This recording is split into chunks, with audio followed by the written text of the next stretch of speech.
E aí, filhos do Pai, como é que vocês estão? Desejo que todos estejam bem.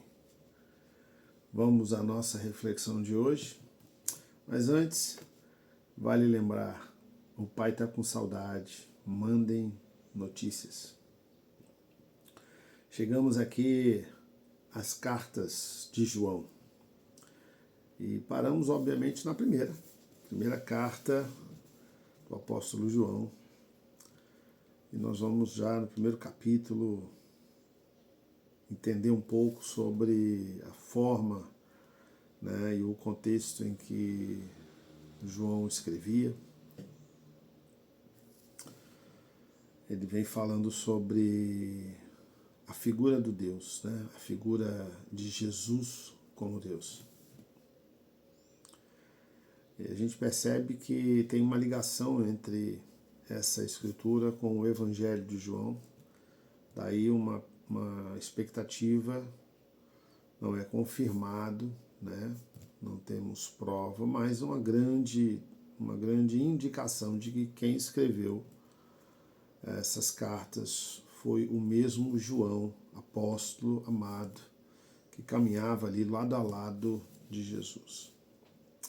Porque ele diz assim, o que era desde o princípio, o que ouvimos, o que vimos com os nossos próprios olhos, o que contemplamos e as nossas mãos apalparam a respeito do verbo da vida. E a vida se manifestou, e nós a vimos e dela damos testemunho. E anunciamos a vocês a vida eterna, que estava com o Pai e nos foi manifestada. O que vimos e ouvimos anunciamos também a vocês, para que também vocês tenham comunhão conosco. Ora, a nossa comunhão é com o Pai e com o seu Filho, Jesus Cristo. E escrevemos essas coisas para que a nossa alegria seja completa. E ele vem falando sobre Jesus, sobre a pessoa de Jesus e a necessidade. Aqui no finalzinho do primeiro capítulo ele vem falando sobre a necessidade de reconhecer o pecado, de confessar e a expectativa real do perdão. Ele diz assim, olha, se dissermos que não temos pecado nenhum, a nós mesmos enganamos e a verdade não está em nós. Se confessarmos os nossos pecados, ele é fiel e justo para nos perdoar os pecados e nos purificar de toda injustiça. Se dissermos que não cometemos pecado, fazemos dele um mentiroso e a sua palavra não está em nós. Mas ao mesmo tempo em que ele desperta em nós a certeza de que nós somos pecadores, precisamos entender o quanto somos pecadores, ele também traz, no capítulo 2, ele traz a figura de Jesus como um advogado. Sim, somos pecadores, mas nós temos um advogado que nos defende, que advoga a favor de nós. Meus filhinhos, escrevo-lhes estas coisas para que vocês não pequem, mas se alguém pecar, temos advogado junto ao Pai, e esse é Jesus Cristo justo. E ele é a propiciação pelos nossos pecados. E não somente pelos nossos próprios, mas também pelos do mundo inteiro. E nisto sabemos que o melhor, e nisto sabemos que o temos conhecido, se guardamos os seus mandamentos. Aquele que diz, eu conheço, mas não guarda os seus mandamentos, esse é mentiroso, e a verdade não está nele. Mas quem guarda a sua palavra, nele verdadeiramente tem sido aperfeiçoado o amor de Deus. Nisso sabemos que estamos nele. Quem diz que permanece nele, esse deve também andar assim como ele andou. É muito interessante. ele segue aqui no capítulo 2, olha, versículo 15. Não amem o mundo nem as coisas que há no mundo. Se alguém amar o mundo, o amor do Pai não está nele. Porque tudo o que há no mundo, os desejos da carne, os desejos dos olhos e a soberba da vida, não procede do Pai, mas procede do mundo. Ora, o mundo passa, bem como os seus desejos, mas aquele que faz a vontade de Deus permanece para sempre. Nossa, quantos alertas o apóstolo João traz.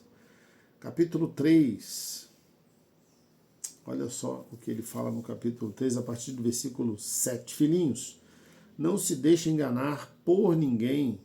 Aquele que pratica a justiça é justo, assim como ele é justo. Aquele que pratica o pecado procede do diabo, porque o diabo vive pecando desde o princípio. Para isso se manifestou o Filho de Deus, para destruir as obras do diabo. Todo aquele que é nascido de Deus não vive na prática do diabo, porque nele permanece a semente divina. Esse não pode viver pecando, porque é nascido de Deus. Nisso são manifestos os filhos de Deus e os filhos do diabo. Todo aquele que não pratica a justiça não procede de Deus, e o mesmo vale para aquele que não ama a seu irmão. Filhos do Pai, quanta coisa nós aprendemos aqui. Meu Deus. Perceba que a instrução ela é muito clara. Quem caminha com Cristo carrega as características do seu caminhar. Vai fazer a mesma coisa que Jesus fez. Não tem como eu dizer que eu sou cristão vivendo uma vida completamente dissoluta, afastada da vontade de Deus. Não tem como. Capítulo 4, o espírito da verdade, o espírito do erro. Olha só, ele começa assim no primeiro versículo. Amados, não deem crédito a qualquer espírito, mas provem os espíritos para ver se procedem de Deus. Porque muitos falsos profetas têm saído mundo afora. Nisto vocês reconhecem o Espírito de Deus. Todo espírito que confessa que Jesus Cristo veio em carne é de Deus. E todo espírito que não confessa isso a respeito de Jesus não procede de Deus. Pelo contrário, este é o espírito do anticristo, a respeito do qual vocês ouviram dizer que viria e que agora já está no mundo. Filhinhos, vocês são de Deus e venceram os falsos profetas, porque aquele que está em você é maior do que aquele que está no mundo.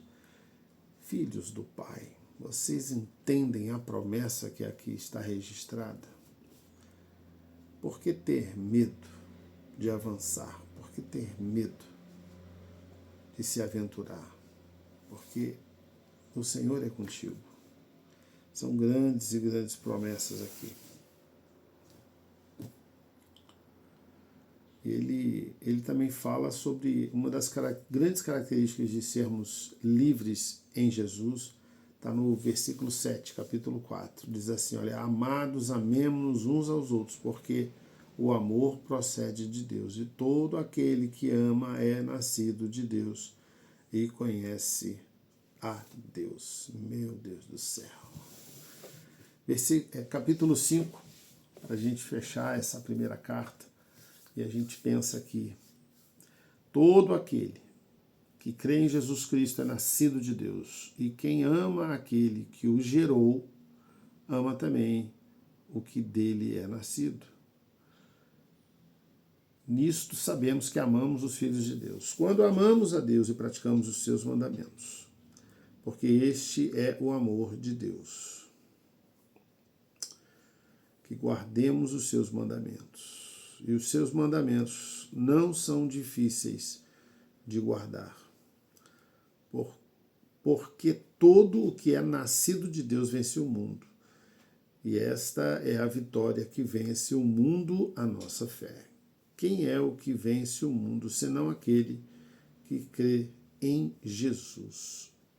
É o Filho de Deus. Esse é aquele que veio por meio da água e sangue, Jesus Cristo. Ele não veio somente com a água, mas com a água e com o sangue.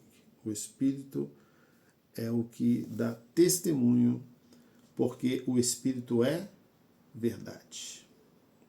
Pois há três que dão testemunho: o Espírito, a água e o sangue. E os três são unânimes num só propósito. Se aceitamos o testemunho dos homens, o testemunho de Deus é maior. E este é o testemunho de Deus, que ele dá a respeito de seu Filho. Aquele que crê no Filho de Deus tem nele esse testemunho. Aquele que não dá crédito a Deus faz de Deus um mentiroso, porque não crê no testemunho que Deus dá a respeito do seu Filho. E o testemunho é esse, que Deus nos deu a vida eterna. E esta vida está no seu Filho. Quem tem o Filho tem a vida. Quem não tem o Filho de Deus não tem a vida. Filhos do Pai, perceba a profundidade desse texto. Precisamos reconhecer quem nós somos na presença de Jesus Cristo.